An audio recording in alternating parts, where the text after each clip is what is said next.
Could you explain who you are and then tell us a little about what you do? I'm Kunt from Kunt The Gang. I would say, if I had to explain it in a sentence, it's basically rude songs to a gay electro-pop backing. That's pretty much it. Now my old granddad had a word.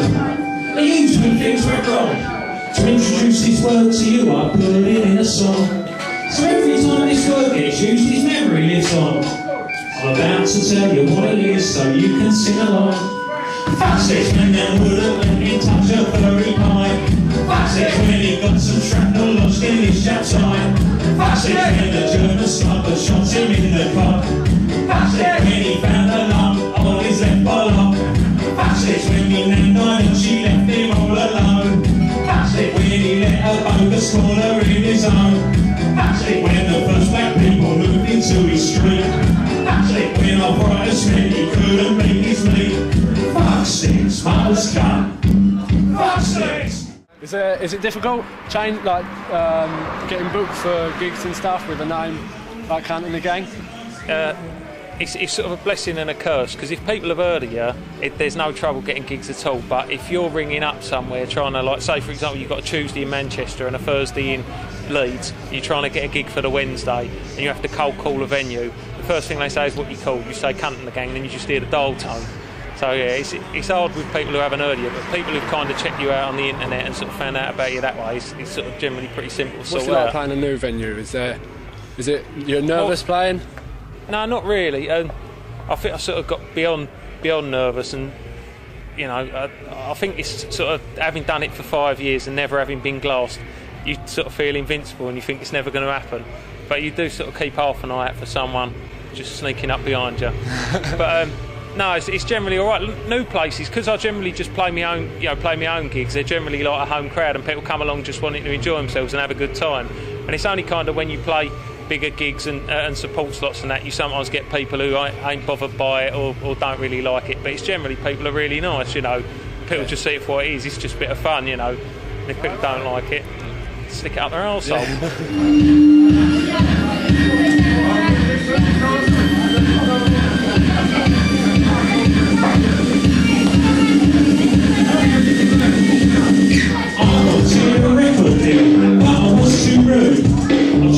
Approaching companies, but they did not approve. Until I met this one guy, a corrupt A&R man. He said, I will sign you, but you have to understand. I want to utilise your farmers somewhere I can put my fingers and my hands, my toes and my foot. My fingers and testes, my tongue and then my head. I'm holding over carefully, and this is what I said. Come on then, just this once, use my arsehole as a cunt. Use my arse, use my arse, use my arsehole, use my arse. Come on then, just this once, use my arsehole as a cunt. Use my arse, use my arse, use my arsehole, use my arse. I started feeling guilty, as if I sold my soul. I started feeling itchy around my bumhole. How'd you get about starting it? What? I hit 30 years old and I was sat down the pub with my mates and started to feel like all the stories I was telling was like more than 5 years ago, and you think, fucking hell, I've got to get out more and do something fun. So like I'd always done this kind of stuff and written these sort of songs, so I just started doing it again.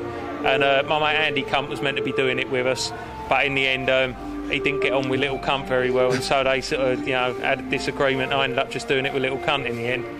Fair enough. You got a new album out called One Last Wank and One Last Cry. What can we expect from this album? Same old shit really, but just with some different tunes.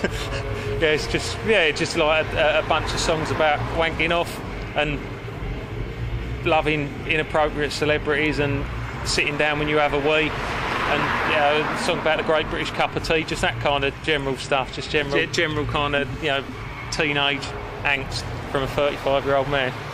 Is there a reason why all your album titles are very similar?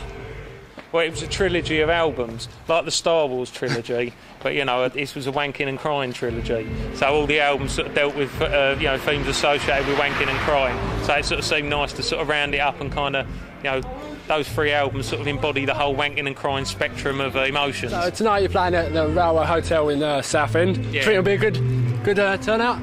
Yeah, I hope so. Yeah, it looks pretty decent in there already. So yeah, fingers crossed there'll be a few more Good shows. night. I'll certainly enjoy it. Good. Finally, as you know, you're growing in popularity and idolised by a lot of people for what you do. Oh, really? Have you got any advice for people that want to try and start something as similar to yourself? Don't, 'cause I'll fucking send the boys around. This is Little Cunt. And, mate, not that you fucking need it in Southend, but he's going to do a song all about sex education. And this is called The Birds and the Bees.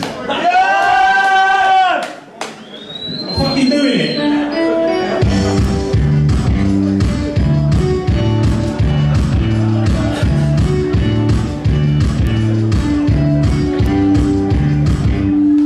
Well, I was at a family wedding, and to be frank,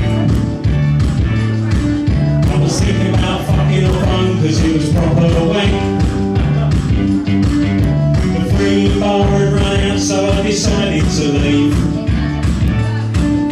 When all of a sudden this little kid came up to me. He said, "Well, there's some words in the playground I don't understand. For example, anus, front bottom, and mammary glands." before I knew it, he clambered up and was sat on my knee. And he said, "Uncle Cunt, will you tell me about the birds and the bees?" so I stopped, scratched my head, and then I said, well, your daddy got his cheesy pole, which he stuck in mummy's fishy hole. Then he moved it in and out, in and out, in and out, until little tadpoles come out.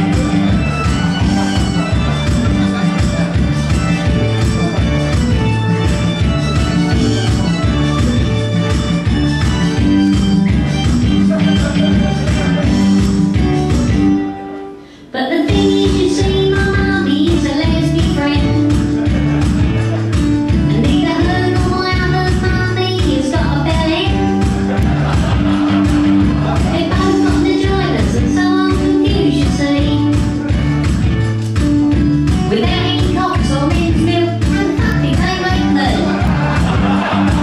So I stopped, scratched my head, and then I said, well, they probably found some bloke and got him to wank into a yogurt pot. Then they put the G's into a syringe and spread him up a minge. So your daddy brought his cheesy pole off into a pot of coal. Then again the pot may have been ski, but either way it was white wee wee. And that's the birds and the bees.